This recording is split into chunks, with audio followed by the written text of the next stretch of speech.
This is the one personally I was probably the most looking forward to. Figure flaws and all. I feel like that box art does a great job of capturing her epicness. For my part, I don't really understand how she was never a bigger element within the franchise until sort of now.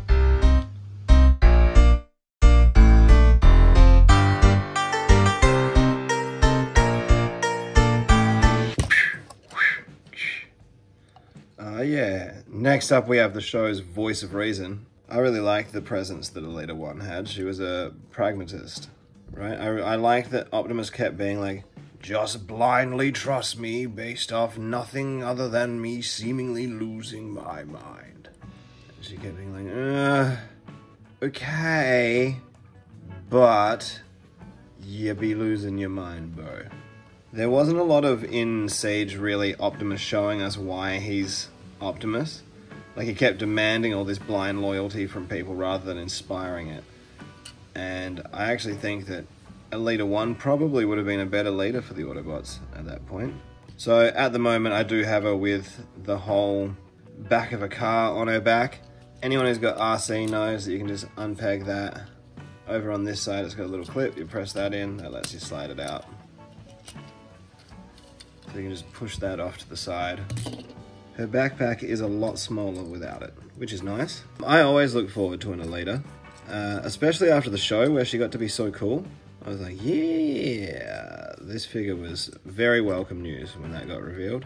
Really tight paint apps. I know that's the whole deal with this Netflix line, that you get a little bit more bang for your buck in terms of paint apps, but you really feel it in Alita.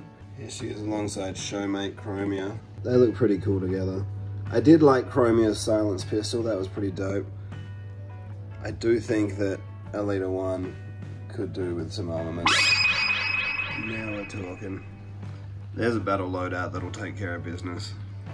Seeing the two of them fully armed up like this, I have no regrets about picking up either of them, even backpacks be damned.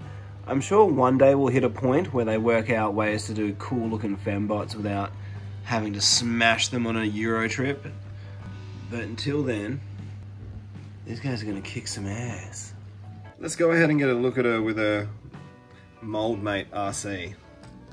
Right, in contrast to Alita1, I find RC is quite hard to look at. That's some real pastely nightmare. So one of the things that I think is the most in favor for Alita is the fact that she's got some varied apps. You've got like faceplate, helmet, eyes with eyeliner, lips, whereas poor RC just has like her blue eyes. With RC's head sculpt being as plain as it is, all I can really see her saying is, transmutate! So there is obviously a lot of mold sharing between these two. You've got different shoulders for Alita1, completely different chest piece, different abdomen, then the rest is pretty well the same. Head, shoulders, and torso. Is that not what makes most people different anyway? Oh, just look at that. Like, even if you didn't know the full storyline for Siege, I think you could look at her and be like, I bet that she doesn't put up with Optimus Prime's guff. Now, as well as her giant Euro trip backpack, she does also come with a tiny translucent gun. Zap, zap. Here she is alongside Power of the Primes Alita1. I know that this, Power of the Primes Alita wasn't a huge crowd pleaser, but I always loved this figure. I think this for quite a while was my favorite fembot. She'd still be top 3. I just feel like this figure did a really good job of having a feminine robot mode whilst not being like fan servicey or overtly sexualizing her. The other thing I quite like about having both of these figures is that it affords for a couple of different play pattern options in terms of where you'd like your storyline to go. If I may. I've got to get out of here. They don't realize the mistake they're making.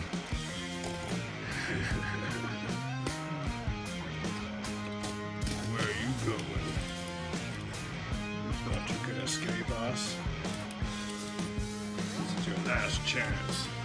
Cybertron will be so pleased. Please stop. You don't know the mistake you're making. Don't make me angry. You won't like me when I'm angry. Alita smash!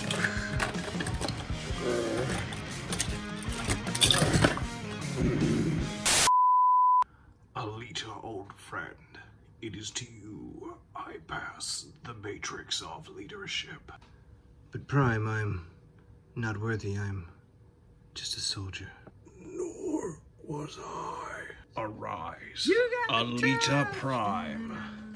Light our darkest hour.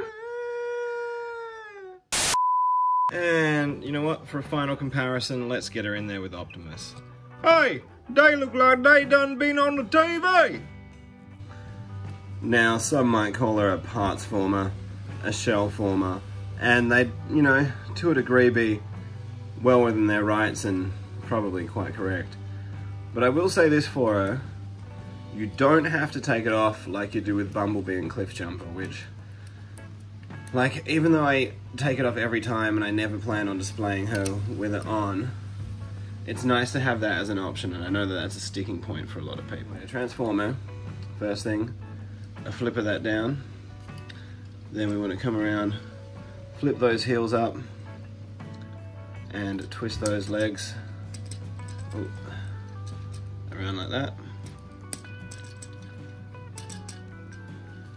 Like so. While you're twisting things backwards, go ahead and spin her head around backwards as well. Now you want to try and pull that backpack away a little bit. Move it up so that you can get in there and flip out these wheels. There is not a lot of clearance at all when you're trying to get these out. Not at all.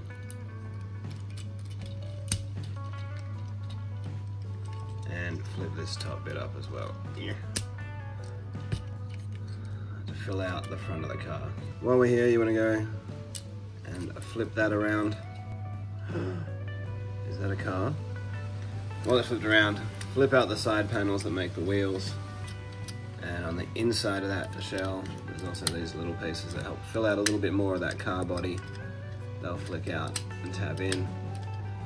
Like, you know, to their credit, it's a very thin shell. So they've tried, like they've definitely tried to make it a really, you know, let's call a spade a spade. That RC-G1 Faithful design is a tricky one to sell as vehicle and robot. Anyway, go ahead, get it all stretched out. And we can go ahead now and try and clip this into place. Right, so get it all in. You have this. Now this is where, like, what is already a pretty average transformation gets really confusing to me personally. You want to take these legs and flip them up like so. Right, so they're up like that. Then you got to twist them to kind of fill this gap. And I just don't see how that's going to happen in a way where they don't just stick out and smash at everything. I must be doing something wrong, but they just do not, to me, feel like they should be living in that space. I guess there's clearance, I guess? I don't know. That's, I didn't enjoy that. I didn't enjoy that at all, and I really don't feel like it was worth the amount of time it took. And how flimsy it, oh, that's just, and this bit keeps falling back in. This just isn't great, is it, really? There's no ways around it. I really like a robot mode, but this does absolutely nothing for me. Like, just make it infinitely more stylized and just have, like, this middle section come down on her back. These two pieces can make her arms folding from there, and then make her legs out of this crap at the back. Like, even if that's thighs somehow, I don't know. I don't feel attached enough to this alt mode to ruin a transformer like this. By way of vehicle mode comparison, let's get another Cybertronian fembot in there with Chromia. It's just Chromia made for a more interesting car and almost has like less kibble, if we're being honest, really, right? Am I insane here? There is, of course, one last incredible feature to this toy, and that is a hoverboard. That's what that is. Hoverboard. Definitely not the hood of a car. It's got seats in it, but it's not a car, it's a hoverboard. Right, Alita? Just like RC. Just a couple of regular hoverboarding dudes.